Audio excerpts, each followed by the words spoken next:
ಯಾವ್ದು ಕೊಟ್ಟರು ಆ ಒಂದು ಕೆಲಸವನ್ನ ಮಾಡ್ತಾ ಹೋಗ್ತಾ ಇದ್ದಾರೆ. ಜೊತೆಗೆ ಒಂದು ಬ್ಲಾಕ್ ಮಾರ್ಕ್ ಇಲ್ದೇನೆ ಎಲ್ಲ ಅಭಿವೃದ್ಧಿ ಕಾರ್ಯಗಳನ್ನ ಬಹಳ ಚೆನ್ನಾಗಿ ನಡೆಸ್ಕೊಂಡು ಬರ್ತಾ ಇದ್ದಾರೆ. ಎಲ್ಲೂ ಅವ್ರ ಬಗ್ಗೆ ಒಂದು ಚುಕ್ಕೆ ಕೂಡ ಅಪಾದನೆ ಇಲ್ಲ ಅಂತ ಒಂದು ಸಂದರ್ಭ ಇದ್ಕೊಂಡು ಇವತ್ತು ಸೀನಿಯರ್ ಮೋಸ್ಟ್ ಲೀಡರ್ ಆಗಿದ್ಕೊಂಡು ಅವರಿಗೆ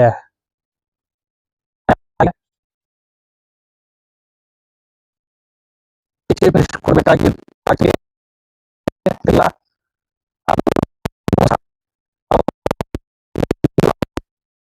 ಖಾತೆಯನ್ನು ಕೊಡ್ತೀವಿ ಅಂತ ಹೇಳಿದ್ರಂತೆ ಡಿ ಕೆ ಶಿವಕುಮಾರ್ ಸಾಹೇಬರು. ಅದಕ್ಕೋಸ್ಕರ ಅವರು ಇವತ್ತು ಆ ಒಂದು ಮಾತು ನೀವು ನಡ್ಕೊಳ್ಳಿಲ್ಲ ಅಂತ ಒಂದು ಉದ್ದೇಶದಿಂದ ರಾಜೀನಾಮೆಯನ್ನು ಕೊಟ್ಟಿದ್ದಾರೆ.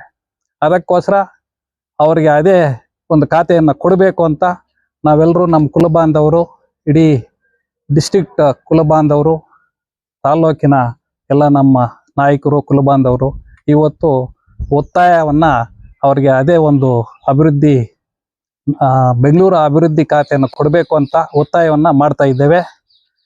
ಜೊತೆಗೆ ಅವರು ಧೀಮಂತ ನಾಯಕರು, ಬಹಳ ನಿಷ್ಠೆಯಿಂದ ಕೆಲಸ ಮಾಡೋರು. ಅದಕ್ಕೋಸ್ಕರ ತಪ್ಪದೆ ಅವರಿಗೆ ಆ ಒಂದು ಖಾತೆಯನ್ನು ಕೊಡಬೇಕು ಅಂತ ಒಕ್ಕೂರಿನಿಂದ ನಾವು ಒತ್ತಾಯಿಸ್ತಾ ಇದ್ದೇವೆ. ಈ ದಿನ ನಾವೆಲ್ಲ ಇಲ್ಲಿ ಸೇರಕ್ಕೊಂದು ಕಾರಣ ಇದೆ, ತಮಗೂ ಗೊತ್ತಿದೆ. ನಮ್ಮ ಹಿರಿಯರಾದಂಥ ನಾಯಕರಾದಂಥ ರಾಮಲಿಂಗಾರೆಡ್ಡಿ ಅವ್ರನ್ನ ಅವ್ರು ಏನು ಖಾತೆ ಕೇಳಿದ್ರು ಅದು ಕೊಟ್ಟಿಲ್ಲ ಅಂತ ಅವ್ರು ಮುನ್ಸ್ಕೊಂಡು ರಾಜೀನಾಮೆ ಕೊಟ್ಟಿದ್ದಾರೆ. ಎಲ್ರಿಗೂ ಗೊತ್ತು. ಅವ್ರು ಹೇಳಿರೋ ಖಾತೆ ಅಲ್ಲ ಅವ್ರು ಕೊಟ್ಟಿರೋ ಖಾತೆಯನ್ನ ಮುನ್ಸ್ಕೊಂಡು, ಯಾಕಂದ್ರೆ ವಾಟರ್ ಅಂಡ್ ರಿಸೋರ್ಸ್ ಅಂತ ಕೊಟ್ಟಿದ್ದಾರೆ. ಅವರು ನನ್ನ ಮನಸ್ಸಾಕ್ಷಿ ಇಲ್ಲ ಅದು ಒಪ್ಕೊಳ್ಳಕ್ಕೆ ಅಂತ, ನನಗೆ ಆಗಲ್ಲ ಅಂತ ವಾಪಸ್ ಕೊಟ್ಟಿದ್ದಾರೆ, ರಾಜೀನಾಮೆ ಕೊಟ್ಟಿದ್ದಾರೆ. ಅವರು ಮೊದಲೇ 3 ವರ್ಷ ಮೊದಲೇ ಕಾಂಗ್ರೆಸ್ ಅಧಿಕಾರಕ್ಕೆ ಬಂದಾಗ ಮಾನ್ಯ ಮುಖ್ಯಮಂತ್ರಿ ಆಗಿದಂಥ ಮಾನ್ಯ ಡಿ ಕೆ ಶಿವಕುಮಾರ್ ಸಾಹೇಬರು ಮತ್ತು ಅವ್ರ ಸಹೋದರ ಸುರೇಶ್ ಅವರು ಅವ್ರ ಮನೆಗೆ ಹೋಗಿ, ಆವತ್ತು ಆ ಖಾತೆ ರಾಮಲಿಂಗಾರೆಡ್ಡಿಗೆ ಹೋಗಿತ್ತು. ಸಿದ್ದರಾಮಯ್ಯ ಮುಖ್ಯಮಂತ್ರಿ ಆದಾಗ ಆ ಖಾತೆಯನ್ನ ಅವ್ರಿಗೆ ಹೋಗಿತ್ತು. ಇವ್ರು ಹೋಗಿ ಮನೆಯಲ್ಲಿ ಕೂತ್ಕೊಂಡು ಸುಮಾರು ಗಂಟೆಗಳು, ಸಾಯಂಕಾಲವರೆಗೂ 4 ಗಂಟೆವರೆಗೂ ಕೂತ್ಕೊಂಡು, ಬೇಡ ಈ 2.5 ವರ್ಷ ನನಗೆ ಕೊಡಿ, ನಾನು CM ಆದ್ಮೇಲೆ ಆ ಖಾತೆಯನ್ನ ನಿಮ್ಗೆ ಕೊಡ್ತೀನಿ ಅಂತ ಮಾತು ಕೊಟ್ಟಿದ್ರು. ನೆನ್ನೆ ಎಲ್ಲ ಮಾಧ್ಯಮ ಕೊಟ್ಟು ತಮಗೆಲ್ಲ ಗೊತ್ತಿದೆ. ಆ ಮಾತನ್ನ ತಪ್ಪಿದ್ದಾರೆ ಇವತ್ತು. ಅವರು 53 ವರ್ಷ ಆಗಿದೆ. ಒಂಥರ ಗಲ್ಲಿ ಗೊತ್ತಾಗುತ್ತೆ ಅಂತ ಹೇಳ್ತಾ ಇದ್ದಾರೆ. ಬೆಂಗಳೂರಲ್ಲಿ ಯಾವ ರೋಡ್ ಅಂದ್ರೆ ರಾಮಲಿಂಗ ರೋಡ್ ಬಿಟ್ರೆ ಬೇರೆ ಯಾವಾಗ ಗೊತ್ತಾಗಲ್ಲ. ಅಂತ ಲೀಡ್ರನ್ನ ಇವತ್ತು ಅವ್ರನ್ನು ಕೇರ್ ಮಾಡ್ತಾ ಇಲ್ಲ. ಅದಕ್ಕೋಸ್ಕರ ದಯಮಾಡಿ ನಾವು ಕೇಳೋದಿಷ್ಟೇ, CM ಅವ್ರನ್ನ ಮತ್ತೆ KPCC ಅಧ್ಯಕ್ಷರಂತ ಹರಿಪ್ರಸಾದ್ ಅವ್ರನ್ನ ಮತ್ತೆ ಮಲ್ಲಿಕಾರ್ಜುನ್ ಖರ್ಗೆ ಅವ್ರನ್ನ ಏನು ವಿನಂತಿ ಮಾಡ್ತಾ ಇದ್ವಿ ಅಂದ್ರೆ, ಅವ್ರನ್ನ ಕರೆಸಿ ಅವ್ರ ಖಾತೆ ಏನ್ ಮಾತು ಕೊಟ್ಟಿದ್ದಾರೆ ಆ ಖಾತೆಯನ್ನು ಅವ್ರು ಕೊಡಬೇಕು ಅಂತ ತಮ್ಮಲ್ಲಿ ವಿನಂತಿ ಮಾಡ್ತಾ ಇದ್ವಿ. ಈ ದಿನ ನಾವು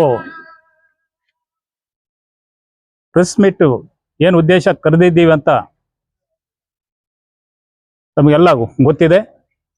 ಇವತ್ತು ನಮ್ಮ ತಾಲೂಕು ಘಟಕದಿಂದ ಎಲ್ಲ ನಮ್ಮ ರೆಡ್ಡಿ ಸಮಾಜದವರು ಮುಖಂಡರೆಲ್ಲ ಬಂದು, ಎಲ್ಲ ಪದಾಧಿಕಾರಿಗಳು ಬಂದು, ಜಿಲ್ಲಾ ಗೌರಾಧ್ಯಕ್ಷರಾದಂಥ ವಿಜಯಣ್ಣನವರು, ಅಪ್ಪರೆಡ್ಡಿ ಅವರು, ಪದ್ಮನಾಭ ರೆಡ್ಡಿ ಗೌರಾಧ್ಯಕ್ಷರು, ರಾಮಕೃಷ್ಣ ರೆಡ್ಡಿ ಎಲ್ಲನೂ ಸೇರಿ ಇವತ್ತು ಪ್ರೆಸ್ ಮೀಟ್ ಮಾಡಬೇಕಂತ ನಾವು ನಿನ್ನೆ ನಿರ್ಣಯ ಮಾಡಿದ್ವಿ.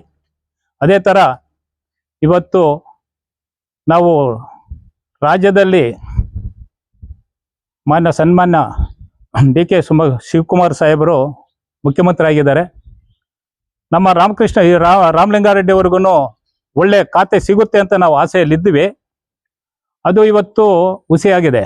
ಯಾಕಂದರೆ ನಮ್ಮ ರಾಜ್ಯದಲ್ಲಿ 40 ಲಕ್ಷ ಮೇಲೆ ನಮ್ಮ ಸಮಾಜ ಇದೆ.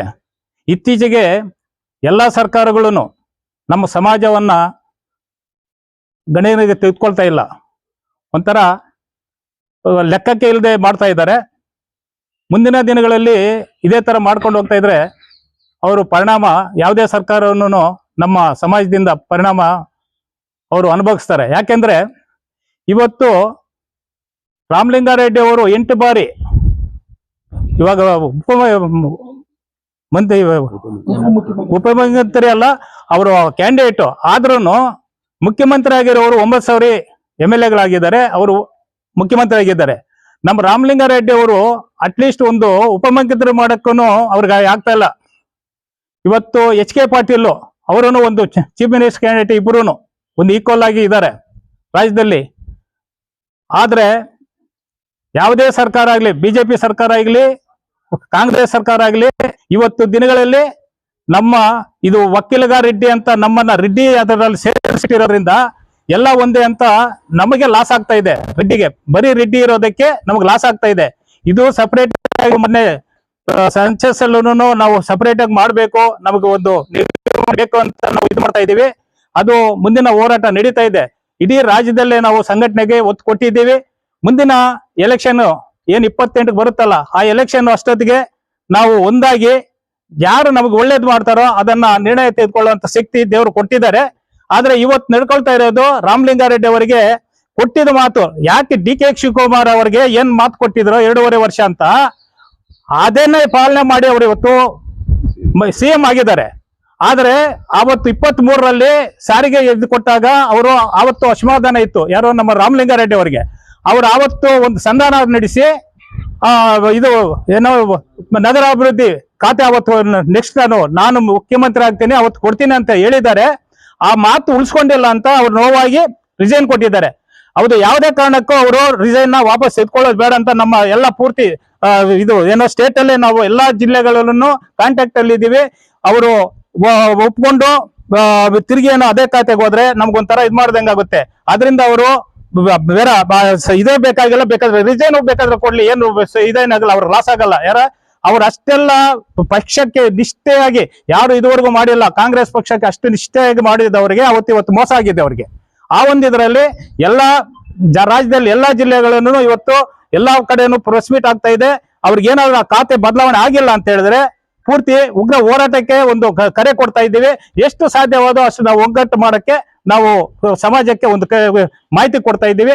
ಅದರ ಮೇಲೆ ರಾಜ್ಯ ಸರ್ಕಾರ ಅವರಿಗೆ ಸೇರಿರೋ ವಿಷಯ, ಹೈಕಮಾಂಡ್ ಸೇರಿರೋ ವಿಷಯ, ಮುಂದಿನ ಭವಿಷ್ಯದಲ್ಲಿ ಏನ್ ಅವರು ನಿರ್ಣಯ ತೆಗೆದುಕೊಂಡು ಮಾಡ್ತಾರೋ, ಮಾಡಿಲ್ಲ ಅಂದ್ರೆ ಮುಂದಿನ ದಿನಗಳಲ್ಲಿ ಪಕ್ಷಕ್ಕೆ ಎಷ್ಟು ಡ್ಯಾಮೇಜ್ ಆಗುತ್ತೆ ಅಂತ ಅವರೇ ತಿಳ್ಕೊಳ್ತಾರೆ. ಏನು ಇವತ್ತು ರಾಜ್ಯಾದ್ಯಂತ ನಮ್ಮ ರಾಮಲಿಂಗಾರೆಡ್ಡಿ ಅವರ ರಾಜೀನಾಮೆ ಬಗ್ಗೆ ಕೋಲಾರ ಜಿಲ್ಲೆ ಮತ್ತು ಎಲ್ಲ ಕಡೆ ನಮ್ಮ ಜನಾಂಗದ ವತಿಯಿಂದ ಏನು ಈ ಪ್ರತಿಭಟನೆ ನಡೀತಾ ಇದೆ, ಅದರಲ್ಲಿ ಒಂದು ಭಾಗವಾಗಿ ನಮ್ಮ KGF ಅಲ್ಲಿ ಕೂಡ ಇವತ್ತೊಂದು ದಿವಸ ನಮ್ಮ ಹಿರಿಯರೆಲ್ಲ ಸೇರಿ ನಿನ್ನೆ ತೀರ್ಮಾನ ಮಾಡಿದಂಗೆ ಇವತ್ತು ಸಭೆ ಸೇರಿ ಮುಖ್ಯಮಂತ್ರಿಗಳಲ್ಲಿ ನಾವೊಂದು ಮನವಿ ಮಾಡ್ತಾ ಇದ್ದೀವಿ. ನಾವು 40 ಲಕ್ಷಕ್ಕೂ ಹೆಚ್ಚು ಜನಸಂಖ್ಯೆ ಇದ್ದೀವಿ.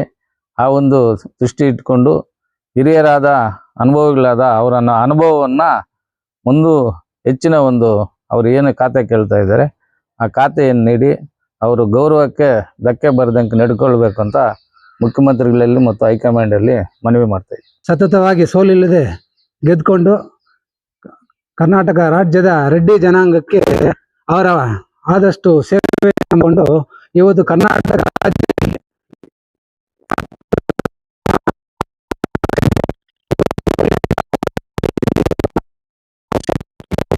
ಇವತ್ತು ರಾಮಲಿಂಗಾರೆಡ್ಡಿ ಅವರು ಪ್ರತಿ ತಾಲೂಕಲ್ಲೂ ಕೂಡ ವರ್ಷನೂ ಕೂಡ ಇಲ್ಲ ಸೇರಿಸಿ ಅವ್ರ ಸಮಸ್ಯೆ ಏನೇ ಇದ್ರೂ ಕೂಡ ಬಗೆಹರಿಸಿ ವರ್ಷ ಹೋಗ್ತಾ ಇದ್ದಾರೆ. ಅವತ್ತು ರೆಡ್ಡಿ ಜನಾಂಗಕ್ಕೆ ಇವತ್ತು ಅವರು ನಮ್ಮ ಧೀಮಂತ ನಾಯಕರು, ಮುತ್ಸದ್ದಿ ನಾಯಕರಾಗಿದ್ದಾರೆ.